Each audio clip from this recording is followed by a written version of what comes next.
I've lived through things most people would never believe. Tonight I'm telling you all four of them exactly as they happened. The airport. It's late evening. I'm standing at an abandoned airport, the Albany Airport, the one my father used to manage. I'm at the very end of the runway, and standing in front of me are three beings, about 4 feet tall. Two of them are blue, positioned on either side of the one in the middle, and the one in the middle is different, nearly white, glowing faintly blue. They speak to me, not out loud, telepathically. The one in the center tells me he's from Andromeda, an ambassador. And then he tells me a story, a long one. It takes me a moment to realize he's not telling me a story about someone else. He's telling me a story about myself, about a man who lives in a ditch. At the end of it, he says something I have never forgotten. He says it doesn't have to be this way. I want to tell you that changed everything right then and there. It didn't. I went on to spend most of my adult life homeless. But that message has stayed with me every single day since. Sometimes the most important truths take decades to actually land. Mom and the aliens, I was a kid.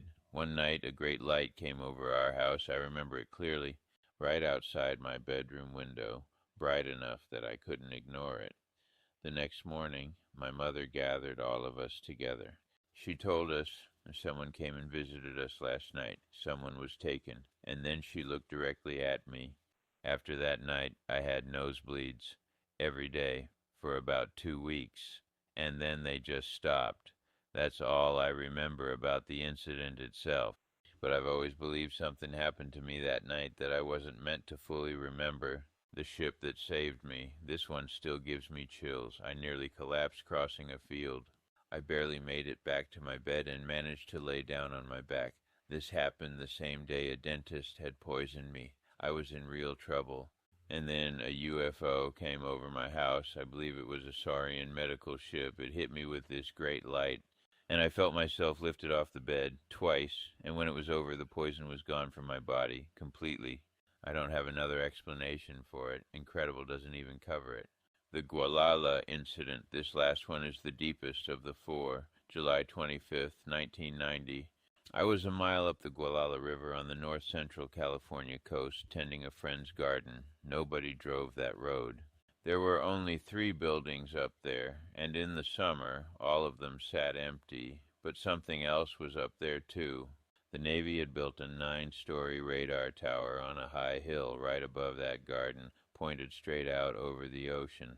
A man named Dr. Fred Bell told me over 100 ships an hour were coming in over that station. That's why he quit working there. I noticed something strange myself. Nothing in that garden was healthy. Everything was stunted.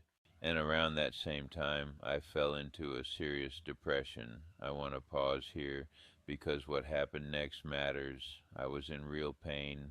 I made a large jar of hemlock tea, and I intended to drink it the next morning. I share this because it's part of the true account, and because I'm still here. I went to sleep in my tent, and that's when everything changed. 2 beings appeared on either side of me. They lifted me, floated me, right up off the ground and carried me into a spaceship. They told me I was going to meet the general. I was floated before him. He was beautiful, blue-green, mottled with gold, dinosaur-like. I call his kind saurians. He was telepathic. Something about the connection between us was immediate. He liked me, I liked him. He leaned back, crossed his arms, showed me how strong he was. And he was very strong. Then a floating wing appeared above my head, white and metallic blue, making a sound, ooh, ooh, ooh, 3 times. I should back up, because before all this, while I was still asleep in my tent, a ball of intense energy came over me. It made a sound too, whoo, whoo, whoo, and it tried to get me to leave. I refused. It stopped, and I fell asleep exhausted. I believed that one was ours, our own government. Back on the ship, the medical staff, and make no mistake, these beings were very military, showed me something unforgettable, balls of their own waste. They let me smell it on purpose so that I would remember the entire experience clearly, and I have, every detail. The next thing I knew, I woke up in my tent. I started walking into town at 6 in the morning and remember like nobody drove that road. But a van came up anyway, right at 6 a.m. The man inside said he'd had a dream the night before. I told him I'd had one too. When I described a piece of it, he said something I still don't fully understand. He said those beings were from the time of Egypt, with hawks on their backs. Later that same morning, invisible jets roared overhead, afterburners blasting right over that garden. 4 encounters, 4 decades apart in some cases, and every single one has shaped how I see everything else. We are not alone in this universe. These beings are far more advanced than us, medically, technologically, even measured against AI and quantum computing. And I think there's something bigger going on here, too, pushing us puny humans to evolve. Ray Kurzweil believes we'll upload the mind to the cloud. I think he might be right about the mind, but I don't think he's right about the soul. Because if he's right, we're all going to face a real choice one day: physical, digital immortality, or trusting the soul's journey. 4 encounters, every word of them true, exactly as I lived them. If you've had an experience like this, I want to hear from you.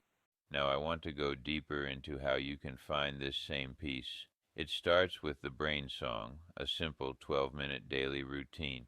Where neuroscience meets sound, the brain song is designed to naturally activate healthy brainwave patterns linked with BDNF.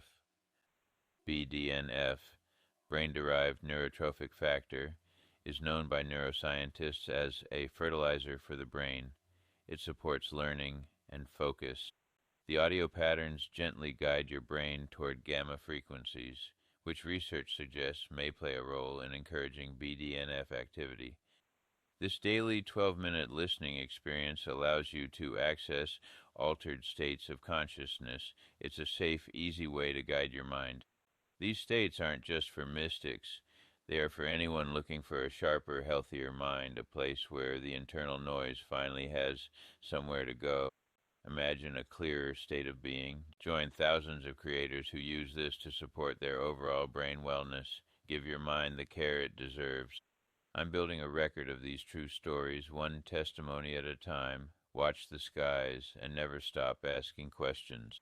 Check out the brain song at the link in my description. Take that first step toward a calmer, clearer you. Cool, cool, cool.